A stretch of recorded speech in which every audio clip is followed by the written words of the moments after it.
Hello, मैं हूं फरहान और आप देख रहे हैं आज तक seven YouTube channel. Uttar Pradesh के चुनाव का रिजल्ट आप सभी के सामने आ चुका है। बीजेपी ने सपा और बसपा को हराकर अपनी सत्ता कायम रखी।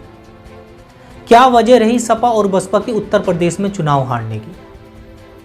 क्या सच में ईवीएम मशीन हैक हो सकती है या ईवीएम मशीन का कोई घोटाला या हेराफेरी हुई है? इस मुद्दे पर हम फिर कभी वीडियो बनाएंगे। हम बात करते हैं उत्तर प्रदेश में जमीनी स्तर पर किस तरह की स्थिति थी सपा और बसपा की। अगर बात करें मुस्लिम कम्युनिटी की, तो मुस्लिम समाज ने भरपूर वोट सपा को दिया है। यही वजह है कि सपा 100 के पार गई है। शेड्यूल कास्ट ने भी सपा को वोट दिया है। पिछड़ों की बात करें, राजभर, निषाद, मौर्य, पटेल सभी वर्गों ने वोट दिया है। तो फिर क्या वजह रही है सपा की इलेक्शन हारने की? अगर हम बीजेपी की रिपोर्ट देखें तो बीजेपी ने सीट बाय सीट जाति के आधार पर विचार किया और देखा कि हम कहां हार रहे हैं और कहां जीत रहे हैं। बीजेपी की अगर देखें तो उन्होंने ओबीसी का 50% वोट अपने पाले में रखा। वहीं सवर्ण समाज का वोट, ठाकुर, ब्राह्मण का वोट भी अपने पास रखा और मुस्लिम समाज का वोट समाजवादी पार्टी और बाकी पार्टियों को दे दिया। अमित शाह ने कहा था कि बीजेपी उत्तर प्रदेश में बड़े ईमानदारी से चुनाव लड़ रही है और उन्हें सभी समाज का वोट मिल रहा है। उन्होंने कहा कि मुस्लिम समाज का भी वोट मिल रहा है, पिछड़ों का और सवर्ण समाज का, सभी समाजों का वोट मिल रहा है। अब उनकी ईमानदारी देखिए, उन्होंने एक भी मुस्लिम को टिकट नहीं दिया क्योंकि वे जानते थे कि मुस्लिम समाज का वोट उन्हें नहीं मिलेगा। पिछड़ी जाति का निषाद, मौर्य, राजभर, ओबीसी, इन सब का वोट बीजेपी ने अपने पास रखा। सवर्ण जात का वोट भी अपने पास रखा। अखिलेश या मायावती चुनाव हार गई तो इसकी जिम्मेदारी वे खुद लें। ये मैं आपसे क्यों कह रहा हूँ? अब मैं आपको जाति का आधार पर समझाने की कोशिश करता हूँ। बीजेपी ने 30 टिकट पिछड़ी समाज को दिए, निषाद को दिए, मौर्य को दिए। जो टिकट उन्होंने मुसलमानों से बचा के रखे थे वो पिछड़े समाज को दिए।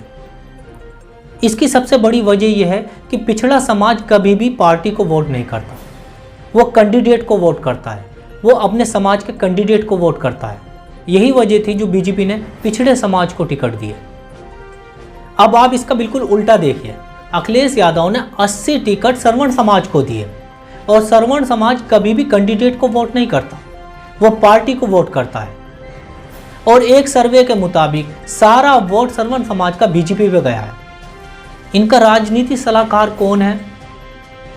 इतनी सी बात तो कोई बुड़वक भी समझ जाता कि सवर्ण समाज कभी अपनी पार्टी से नहीं हटता, कि मुलायम सिंह पे मुलायम सिंह का टैग था और अखिलेश यादव उसको धोना चाहते थे। अब कौवा चला हंस की चाल, अपनी चाल भी भूल गया। हिंदू तत्व के चक्कर में अखिलेश यादव टिकट बांटने में बड़ी गलती कर गए। अखिलेश यादव ने राजभर समाज को कुल 2 टिकट दिए। अब 80 टिकट सवर्ण समाज को किस आधार पर दिए? यह तो हमारी समझ से बाहर है। अगर आप लोगों की समझ में आए तो प्लीज कमेंट में लिखें। अखिलेश यादव का उत्तर प्रदेश से 5 के 5 साल गायब रहना।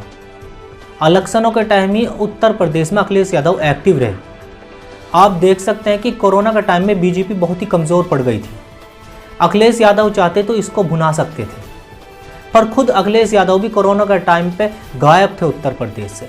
बीजेपी के खिलाफ जैसे लोग गुस्से में थे ऑक्सीजन ना मिलने की वजह से और कोरोना टाइम पे हॉस्पिटल की कमी या डॉक्टरों की कमी, बीजेपी इस बात को समझ चुकी थी। बीजेपी लोगों का गुस्सा शांत करने में काफ़ी हद तक के कामयाब रही, क्योंकि एक आम इंसान को क्या चाहिए? रहने के लिए घर और खाने के लिए रोटी। बीजेपी ने इन दोनों चीज़ों पर काम किया। आप देख सकते हैं जैसे बीजेपी ने कोरोना काल के बाद राशन बांटने का काम किया। तेल, नमक, चावल, गेहूँ, चने। और दूसरा काम बीजेपी का 2,50,000 का घर वाली योजना। तो एक आम इंसान को क्या चाहिए? घर और रोटी। बीजेपी ये दोनों चीज़ें दे चुकी थी। मायावती का जो कैरेक्टर वोट है वो खुद मायावती से गायब था। मायावती मैदान में तो थी, पर यह नहीं समझ में आया कि वे किसके लिए खेल रही थी। अगर वे अपने लिए खेल रही थी तो मायावती का हर्ष उत्तर प्रदेश में आप देख सकते हैं कि क्या सीटें निकली है। पर इसका सबसे ज्यादा नुकसान समाजवादी पार्टी को हुआ। अब अखिलेश यादव ने क्या समझा कि कुछ छोटी जातियों के लीडर को मिलाने से क्या उनके पास सारी वोट आ जाएगी? आप टिकट तो दो दे रहे हैं उनके लीडरों को, तो क्या उनकी जाति के लोग आपको वोट देंगे? बीजेपी ने इस चीज़ को भी समझा। अखिलेश यादव सोच रहे थे जो अपना है वो तो अपना ही रहेगा, तो मैं क्यों ना दूसरे के भी अपने हक में ले आऊं, पर ऐसा नहीं हुआ। इसमें अखिलेश यादव कामयाब नहीं हुए, क्योंकि श्रवण समाज कभी अपनी पार्टी से नहीं हटता, और इस चक्कर में अखिलेश यादव ने जो पिछड़ी छोटी जाति थी वो भी खो दी। अगर हम बात करें बीजेपी की आइडियोलॉजी की, तो वो अपने आइडियोलॉजी पर काम करती है। आप देख सकते हैं कि वो राम मंदिर ले आए, कश्मीर के मुद्दे पे बात हुई तो उन्होंने 370 हटा दी। आप देख सकते हैं कि गाय गौशाला बना दी, तो वो अपने आइडियोलॉजी पे काम करती है। बीजेपी इस बात को जानती थी कि जो टिकट वो मुसलमानों से बचा के रखे, वो टिकट उन्होंने एससी पिछड़े समाज को दिया, क्योंकि उन्हें पता था पिछड़े समाज हमें वोट दे या न दे, पर अपने समाज के अपने कैंडिडेट को वोट जरूर देगा। एक वजह रही है चंद्रशेखर से अखिलेश यादव का गठबंधन न करना। अखिलेश यादव अगर चंद्रशेखर से गठबंधन कर लेते तो आपके दलित वोट भी % बढ़ता और आपके बूथ भी मजबूत होते। क्योंकि आप कुछ दिनों से वीडियो देख रहे होंगे कि ईवीएम मशीन की हेरा फेरी चल रही है, गड़बड़ी चल रही है। तो जो चंद्रशेखर के साथ दलित युवा है भीम आर्मी, वो कहीं ना कहीं अखिलेश यादव की बूथ की हिफाजत में काम आती। दूसरी वजह है उत्तर प्रदेश में ओवैसी का आना। अगर आप ओवैसी से गठबंधन कर लेते तो आपका वोट % भी बढ़ता और आपकी सीटें भी ज़्यादा निकलती। बाकी हम बता ही रहे हैं आपको, जाति के आधार पर टिकट बांटना ये सबसे बड़ी दोनों पार्टियों की गलती रही है।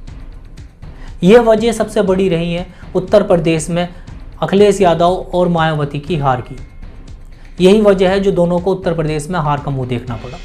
अगर हमारी ये वीडियो आपको अच्छी लगी तो चैनल प्लीज़ सब्सक्राइब करें, वीडियो शेयर और लाइक करें। आप देख रहे थे फरहान के साथ आस्था 7 यूट्यूब चैनल।